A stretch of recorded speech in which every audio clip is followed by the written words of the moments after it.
शेतकऱ्यांसाठी आज दिवसभराच्या महत्त्वाच्या बातम्या। शेतकरी मित्रांनो, व्हिडिओला लाईक करून चॅनलला सबस्क्राइब करून घ्या।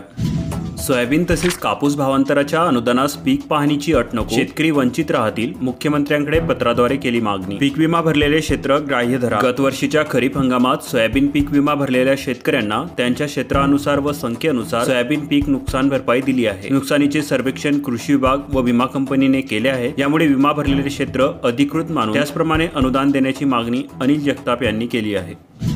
नुकसान भरपाईचा निधी पडून 485 शेतकऱ्यांनी अद्यापही केली नाही केवायसी। अशा सर्व शेतकऱ्यांचा प्रशासनाकडून शोध सुरू असून गोंदिया जिल्ह्यातील 875 शेतकरी नेमके गेले कुठे?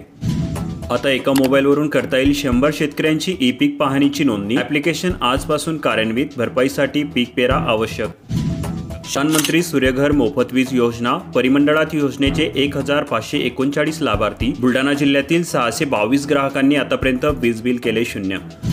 जुलैच्या मध्यापर्यंत 35% शेतकऱ्यांना पीक कर्जाची वाटप। 1500 कोटींचे उद्दिष्ट। 573 कोटी 41 लाखांचे आतापर्यंत झाले वाटप। कोणत्या बँकेने किती टक्के कर्जाची वाटप केलेली आहे याची सविस्तर माहिती तुम्ही येथे बघू शकता। भंडाराज परिसरात अतोनात नुकसान, शेतकरी मेटाकुटीस। सोयाबीन, कापूस, तूर, उडीद, मूग पिके जमीनदोस्त। बोर्डी नदीला पूर। बार्शी टाकळी जिल्ह्यामध्ये 5 मंडळात अतिवृष्टी। खरीपचे पीक पाण्याखाली। कापूस, सोयाबीन, तूर पिकाचे मोठ्या प्रमाणात नुकसान।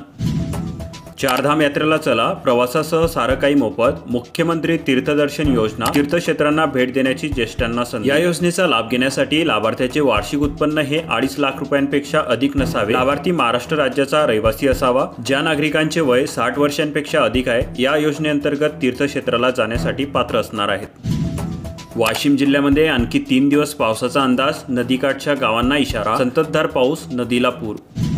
आयकर भरणाऱ्यांचे झाले रेशन बंद। पुरवठा विभागाची कार्यवाही। वार्षिक उत्पन्न 3 लाखांपेक्षा अधिक असल्यास मिळत नाही धान्य। मालेगाव येथे कर्जमुक्ती गर्जना, रॅलीला शेतकऱ्यांचा प्रतिसाद। मागण्या पूर्ण न झाल्यास आंदोलनाचा इशारा। पूजा खेडकर दोषी, IAS पद गेले, उमेदवारी रद्द। पुढे परीक्षा देण्यासाठी मनाई। बनावटगिरीवर UPSCची कारवाई। नागरी सेवा परीक्षा 2022च्या नियमांचे उल्लंघन केल्याचा सुद्धा ठपका। CP राधाकृष्णन झाले महाराष्ट्राचे नवे राज्यपाल। राज्यभवनात झाला शपथविधी सोहळा।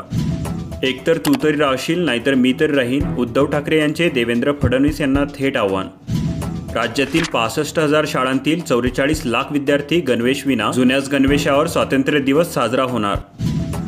चेहऱ्यावर शॉकसारख्या वेदना, घाटीत प्रथमच रेडिओ फ्रिक्वेन्सीने उपचार। 51 वर्षीय महिला वेदनामुक्त। खाजगीत 50,000 रुपयांच्या खर्चात होणारा उपचार आता होणार मोफत। 2000 PhD संशोधकांना मिळते वार्षिक 100 कोटी रुपये शिष्यवृत्ती। 4000 जण करतायत PhD। पेटमुळे शिष्यवृत्तीधारकांची संख्या वाढणार। लालपरीची चाके ठप्प, पूर, खड्डेमय रस्त्यांचा फटका। राज्यात ठिकठिकाणी पूर। कोल्हापूरची बस पुण्यापर्यंत स्थिती पाहूनच पुढे रवाना। तंबाखू सोडली आणि सोयाबीन पकडली, अळीला रोखणार कसे? ढगाळ वातावरणामुळे प्रादुर्भाव वाढला, वेळीच उपाययोजना करण्याची गरज। यावरती उपाययोजना कशा प्रकारे करावी याविषयीची सविस्तर माहिती आपल्या व्हॉट्सअप ग्रुपला सुद्धा देण्यात आलेली आहे, तर आपला व्हॉट्सअप ग्रुप जॉईन करून घ्या।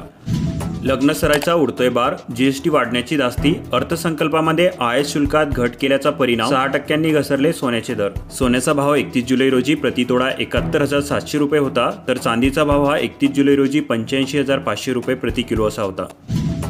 ई-पास मशीन पडते वारंवार बंद। स्वस्त धान्य वाटपाला उडतोय गोंधळ। काळ्या बाजाराची घुस घालण्याची भीती। शासनाचा निर्णय, लाभार्थ्यांची गैरसोय होणार दूर। मुंबईतील सर्व्हरमध्ये बिघाड। रेशन दुकानातून ऑफलाईन धान्य वाटप, 1 महिन्याची मुदत। शेतीची कामे रखडली, सूर्यदर्शन नसल्याने रोगांचा प्रादुर्भाव वाढला। 15 दिवसांपासून रिपरिप। आता खरीपाची पिके पिवळी पडू लागली, शेतकरी हवालदिल। बदनापूर तालुक्यातील 114 स्वस्त धान्य दुकानाचे रेशन वाटप थंडावले। अंत्योदय रेशन कार्ड लाभार्थ्यांचे साडी वाटप थांबले। तांत्रिक अडचणीमुळे वितरणाचा खोळंबा। मानवत तालुक्यामध्ये गतवर्षीपेक्षा यंदा कापसासह सोयाबीनचा पेरा घटला। मानवत तालुक्यात 43,000 हेक्टरवर पेरणी, शेतमाल दराचा परिणाम। परभणी जिल्ह्यामध्ये 31 जुलैपर्यंतची मुदत संपली। सोयाबीनला सर्वाधिक पसंती। 3.5 लाख शेतकऱ्यांनी भरला विमा। विदर्भातील शेतकरी आत्महत्या रोका, तसेच जुनी पेन्शन सुरू करा। धानोरकरांनी पहिल्याच भाषणामध्ये वेधले सभागृहाचे लक्ष। अनुदान उचलून सुद्धा शेडनेट उभारले नाही, वसुली होणार। योजनेला अल्प प्रतिसाद। वर्षभरापूर्वी जिल्ह्याचा पोखरा प्रकल्पात समावेश। पावसामुळे घरकुल लाभार्थ्यांच्या संकटात वाढ। पंतप्रधान घरकुल योजनेवर प्रश्नचिन्ह। अनुदानाअभावी बांधकाम रखडले। खासदार काळे यांनी उपस्थित केला संसदेमध्ये प्रश्न, शेतकऱ्यांसाठी काय केले ते केंद्र सरकारने सांगावे. शुल्काशिवाय जादा पैसे घेणाऱ्या आपले सरकारवर फौजदारी गुन्हे, जिल्हाधिकाऱ्यांचा आदेश. सीईओ प्रांत तहसीलदार केंद्रचालकांना पत्र. 5 वर्षासाठी योजना, शेतकऱ्यांमध्ये समाधान. रत्नागिरी जिल्ह्यामध्ये 8,000 शेतकऱ्यांना मिळणार मोफत वीज. अशाच प्रकारच्या महत्त्वपूर्ण बातम्या जाणून घेण्यासाठी खालील सबस्क्राईब बटनवर क्लिक करून आपल्या चॅनलला सबस्क्राईब करून घ्या आणि व्हिडिओ जास्तीत जास्त शेअर करा.